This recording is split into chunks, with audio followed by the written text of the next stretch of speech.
My name's GuyKesTV. I've been a professional mountain bike tester for nearly 23 years, and today I'm up at my usual Stainburn test trails with not one, but two of Hope's handmade in Lancashire HB130 trail bikes. This is a tech talk round to go with the live ride review video, so make sure you watch that and also have a look at the factory visit as well. So let's get the numbers out of the way with before I get overexcited about the sheer level of kind of artistry and engineering involved in these bikes. HB130, that comes from Hope's Rolls-Royce background, where Rolls Barnoldswick engines like the RB211, the RB prefix. So this is the Hope Barnoldswick 130, which means it's got 130mm travel at the back. There is a 160 bike in 27.5. That was the first carbon alloy bike they produced.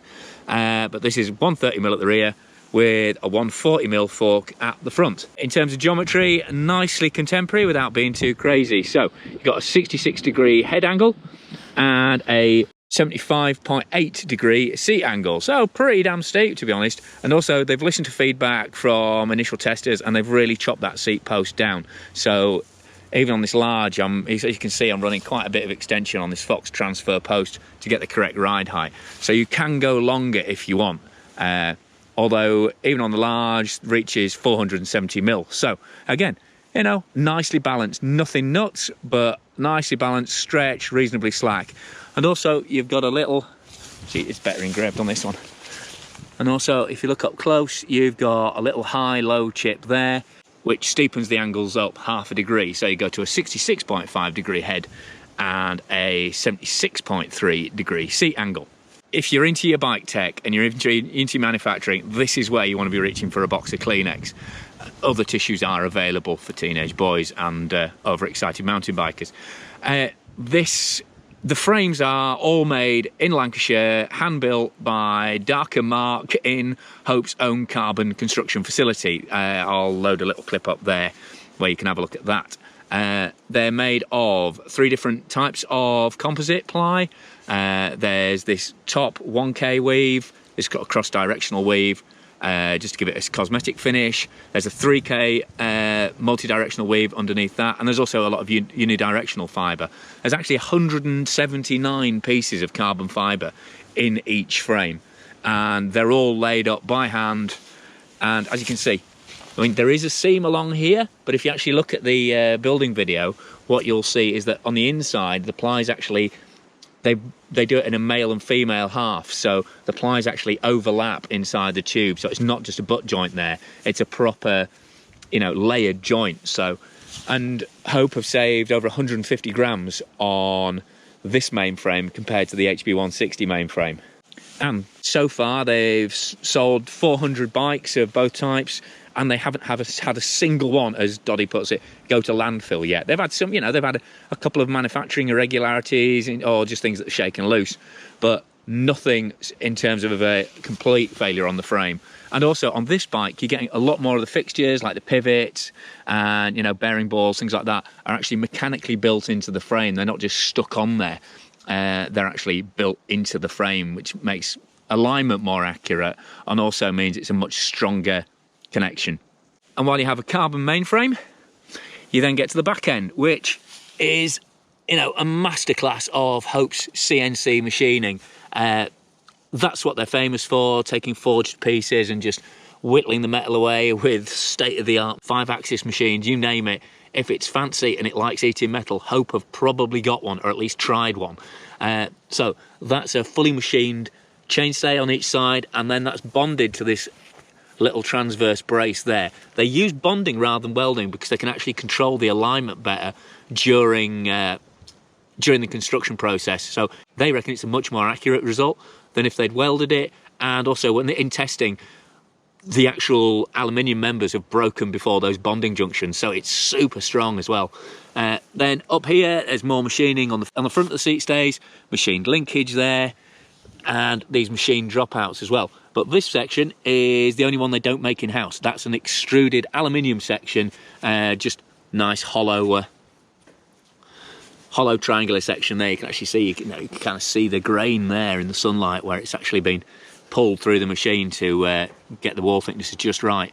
And then obviously you've got all these little CNC machine details all made again by Hope in-house. Crank terminals, your pivot bores, your bearing caps, your seat collar, and on here it's actually a double bolted seat collar, so that spreads the stress against the dropper post, because things like Fox transfers, you're dealing with a very, very thin wall on the dropper post, so if you squeeze it too hard or you just pinch it together in one direction, that can make it pretty sticky.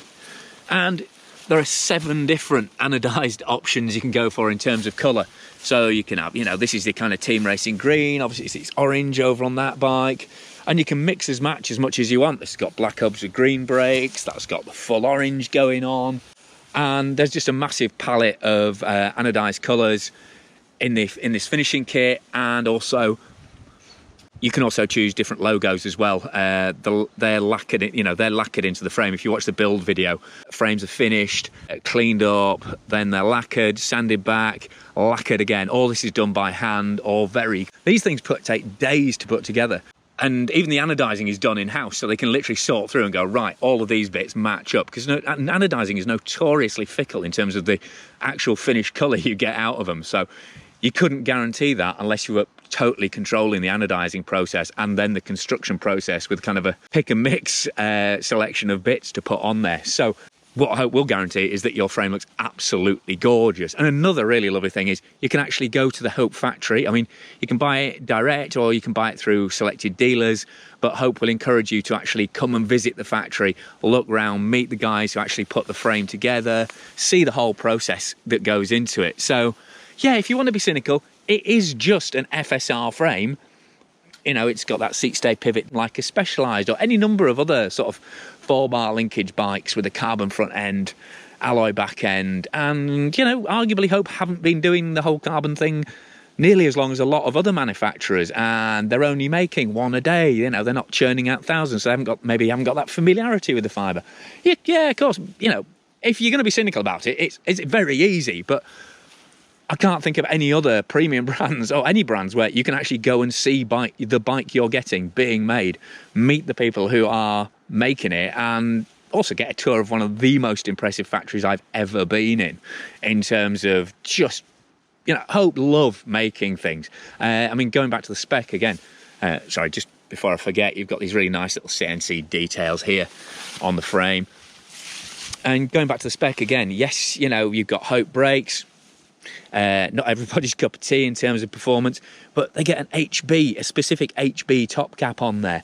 The only thing, you know, I think the only thing that's not carbon or alloy that on this bike that Hope don't make are the rims, although they're extruded to their own design, these Fortis 26s, or you can get a, oh, thank you, Tilly, you can get a Santa Cruz carbon fibre reserve rim on there as an option. They don't make the brake lines, and they don't make the internals of some of the brakes. But even then, there's a story. There's a fantastic story about them buying a dog biscuit machine from Spiller's Pet Foods for knocking on £1 million or something to try and make their own ceramic pistons for their brakes, because they wanted, you know, they wanted to build the entire brake. And they tried for 6 months, and I think they got 2 vaguely usable pistons out of it. So they had to, you know, sell it back to Spiller's in the end. But that's the way that Hope behave, you know. They just love making stuff, and this, as much as this is a fantastic bike to ride, it's also, I mean, it's a piece of art. I mean, just look at it. I mean, it really is just an absolute piece of engineering art. I'm going to go quiet. I actually went quiet for a minute there, just kind of drinking it all in. What else haven't I covered here? In terms of weight, Hope have lied about the weight on this. If you look on the website, it says 14.4 pounds. Sorry, 14.4 kilos for a large bike. But in typical Hope fashion, it's actually lighter than that on my scale, so 14.1 kilos. Bottom bracket height is fairly low. Comes about 332 in the low mode. Moves up nearer 3.4, you know, mid 330s in the higher mode. But, you know, you are going to tap the cranks a few times riding this on a rocky place like Stainburn, but then that lower centre of gravity is really going to help the cornering. Speaking of cranks again, standard fit are SRAM XO, because SRAM like to sell people complete transmissions. But, spookily enough, Hope will offer you a Hope crank for just slightly less than you could sell a SRAM crank for. So, and I think pretty much everyone, talking to Doddy, pretty much everyone who's gone for an HB130 or an HB160 has ended up with these Hope Evo cranks. And the Evo cranks are significantly better in terms of stiffness, and they're lighter than a previous Hope crank. If you're going to go Hope, you know, go collar and cuffs is what I'd say. Because, let's face it, you're not buying this bike purely for performance, however well it does ride and how much the character suits you. I mean, obviously, that's the subject of my live ride video, so watch that to see what I do think of how it rides. But there's just so much backstory with the Hope guys. I can remember riding some of their original brakes before bikes even had brake mounts. They had clamps built into them that you locked onto the fork legs and the rear end. They got into mountain biking to keep them fit from trials, and then they didn't like the brakes that are available, so they started making their own disc brakes, and they needed hubs to put the disc brakes on, so they made hubs. And it's just been this gradual kind of 1 potato, 2 potato, 3 potato kind of growth of their product range that's just inevitably ended up in this, well, I guess not inevitably for most brands. Most brands would look at the market and go, okay, where can we make a killing, or, you know, where there's a gap. They just love making stuff, and making a complete bike was always going to be the ultimate expression of what they're capable of doing. But as you'll see from the live ride review, this is so much more than kind of an artistic enterprise. These are really good state-of-the-art bikes now, but with such an incredible story and level of detailing behind them. There are some things you need to take into account with these Hope bikes in terms of compatibility. The good news is they now run standard post mount, so you can get any kind of brake on the back, though again, I imagine everyone will be running Hopes. These are Tech E4s, that's what comes as standard, and you can run, you know, you choose the rotor diameter you want as well. But that is a really narrow 130mm rear hub on a 17mm axle. You're not going to find that anywhere else. Hope fit it because they say that gives them less dish on the wheel, which gives them a stiffer, stronger wheel, and and because it's narrower, there's less chance of it catching on stuff. There is a fair amount of flex in the back end of the frame, so I'm not sure how much that holds true, and it makes it a massive pain in the arse if you ever had to get a replacement wheel in a hurry. But obviously you can build your bike up with whatever rims you want on those hubs, and like I say, there is the full set of Hope rim options and also a Santa Cruz Reserve carbon rim option when you buy the bike. And the other thing, it's got custom bearings for the bottom bracket, but I mean, it's still a standard diameter bottom bracket axle, but it's custom bearings in there, oversized bearings. But compared to the HB160, it's much less kind of prescriptive in what kit you can and can't fit. So apart from that rear wheel issue, it'll run pretty much standard kit. And obviously, looking at the two bikes here, you've got an Olin suspension option, or you've got Fox suspension option, and those are both the same price. And just going back to the bearings for the last minute, how easily that crank turns backwards. It's like it's skating on ice. It's silk. I've never felt a bottom bracket and rear hub turn that easily on a bike. And this, you know, this is a bike that's been ridden. If you look carefully, there's some, you know, it's had some use. This is one of their demo bikes, but just little touches like that. Again, going back to that, I mean, someone's already posted online on the factory talk round. It's just like, aesthetics aside, isn't this just an FSR bike? And yes, it is, but it's a beautifully made, lovingly made. I'm not saying there's an erotic atmosphere in the Hope carbon layup room or the hand sanding room. I'll leave that to Cipollini on a factory visit there, but that's another story. But the guys at Hope just live and breathe their product. The pride, you know, it runs on, I'd say Hope runs on alloy, cutting fluid, state-of-the-art machinery, and just sheer pride in what they do.